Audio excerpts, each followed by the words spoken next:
ಮಸಾಲ ಪುರಿ ಮಾಡಲಿಕ್ಕೆ ನಾನು ಒಂದು 200 ಗ್ರಾಮ್ ಅಷ್ಟು ಬಟಾಣಿ ಮತ್ತು ಒಂದು ಹಸಿಮೆಣಸಿನ್ಕಾಯಿ, ಒಂದು ಆಲೂಗಡ್ಡೆನ ಒಂದು 2 ವಿಷಲ್ ಕುಕ್ಕರ್ ಕೂಗಿಸ್ಕೊಳ್ತಾ ಇದ್ದೀನಿ. ಮಸಾಲ ಪುರಿ ಮಾಡಲಿಕ್ಕೆ ಒಂದು ಮಸಾಲೆನ ಮಿಕ್ಸಿ ಮಾಡ್ಕೊಳ್ಳೋಕ್ಕೆ ಮಸಾಲೆ ಫ್ರೈ ಮಾಡ್ಕೊಳ್ತಾ ಇದ್ದೀನಿ. ಒಂದು ಅರ್ಧ ಇಂಚಿಯಷ್ಟು ಚಕ್ಕೆ, ಒಂದು ಅರ್ಧ ಟೀ ಸ್ಪೂನಷ್ಟು ಸೋಪಿನ ಕಾಳು, ಒಂದು ಅರ್ಧ ಟೀ ಸ್ಪೂನಷ್ಟು ಜೀರಿಗೆ, ಆನಂತರ ಒಂದು 1/4 ಟೀ ಸ್ಪೂನಷ್ಟು ಕೊತ್ತಂಬರಿ ಬೀಜ, ಆನಂತರ ಒಂದು 3 ಲವಂಗ ಹಾಕ್ಕೊಳ್ತಾ ಇದ್ದೀನಿ, ಒಂದು 10 ಕಾಳುಮೆಣಸು, ಒಂದು ಏಲಕ್ಕಿ, ಇವೆಲ್ಲವನ್ನು ಹಾಕ್ಕೊಂಡು ಚೆನ್ನಾಗಿ ಫ್ರೈ, ಸ್ವಲ್ಪ ಹಸಿ ಶುಂಠಿ, ಆನಂತರ ಸ್ವಲ್ಪ ಕೊತ್ತಂಬರಿ, 4 ಬೆಳ್ಳುಳ್ಳಿ,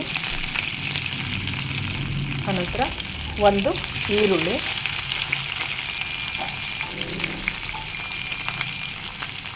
ನಂತರ ಸ್ವಲ್ಪ ಟೊಮೊಟೊ, ಇದೆಲ್ಲನೂ ಹಾಕಿ ಚೆನ್ನಾಗಿ ಫ್ರೈ ಮಾಡ್ಕೋಬೇಕು.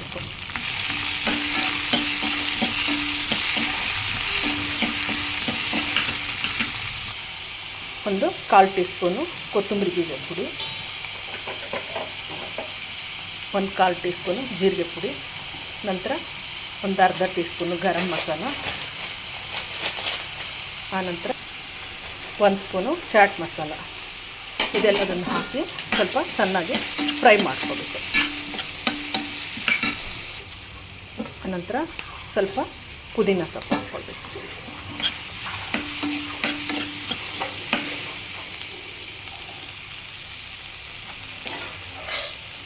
ನಂತರ ಒಂದು ಸ್ವಲ್ಪ ಬಟಾಣಿ ಬೇಯಿಸಿರ್ತಕ್ಕಂಥ, ಆನಂತರ ಒಂದು ಹುಣಸೆಹಣ್ಣು, ಒಂದು ಮೊಳಕೆ ಅಷ್ಟೇ.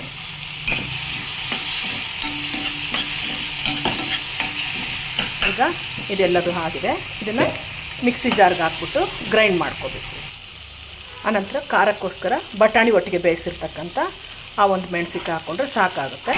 ಸೊ ನಿಮಗೆ ಖಾರ ಬೇಕು ಅಂದರೆ ನೀವು 2-3 ಮೆಣಸಿನ್ಕಾಯಿ ಹಾಕ್ಕೊಳ್ಳಿ. ನಾವು ಖಾರ ಕಡಿಮೆ ತೊಗೊಳ್ಳೋದು, ಆದ್ದರಿಂದ ನಾನು 1 ಮೆಣಸಿನ್ಕಾಯಿ ಹಾಕ್ಕೊಳ್ತಾ ಇದ್ದೀನಿ. ಒಂದು ಆಲೂಗಡ್ಡೆ ಬೇಯಿಸಿರ್ತಕ್ಕಂಥದ್ದನ್ನು ಅದನ್ನು ಹಾಕ್ಬಿಟ್ಟು ಮಿಕ್ಸಿ ಮಾಡ್ಕೋಬೇಕು, ಗ್ರೈಂಡ್ ಮಾಡ್ಕೋಬೇಕು. ಮಸಾಲ ಪುರಿ ಮಾಡಲಿಕ್ಕೆ ಸ್ವಲ್ಪ ಬೆಣ್ಣೆ, ಒಂದು ತೆಳ್ಳಗಿದೆ ಇಷ್ಟೇ, ಸ್ವಲ್ಪ ಬೆಣ್ಣೆ ಹಾಕ್ಕೊಂಡು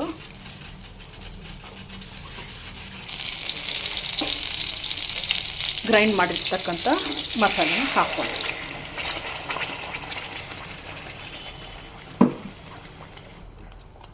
ಮಿಕ್ಸಿ ಜಾರ್ಗೆ ಸ್ವಲ್ಪ ನೀರು ಹಾಕಿ ಅದನ್ನು ಹಾಕ್ಕೋಬೇಕು.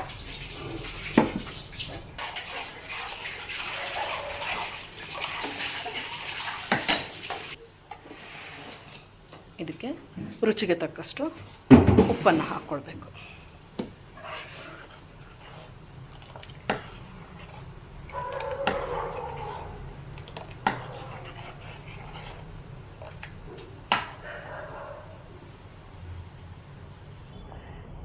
ಈಗ ಪಾನಿಪುರಿ ಇದು ಮಸಾಲ ಪುರಿದು ಮಸಾಲ ರೆಡಿಯಾಗಿದೆ. ಈಗ ಸರ್ವಿಂಗ್ ಪ್ಲೇಟ್ ಇದು ಮಾಡೋಣ. ಸರಿ, ಹೋಗಿಲ್ಲ ಕಾಳು ಮಸಾಲೆ, ಸ್ವಲ್ಪ ಮಸಾಲೆ ಹಾಕ್ಕೊಂಡು ಸ್ವಲ್ಪ ಕೊತ್ತಂಬರಿ, ಈರುಳ್ಳಿ,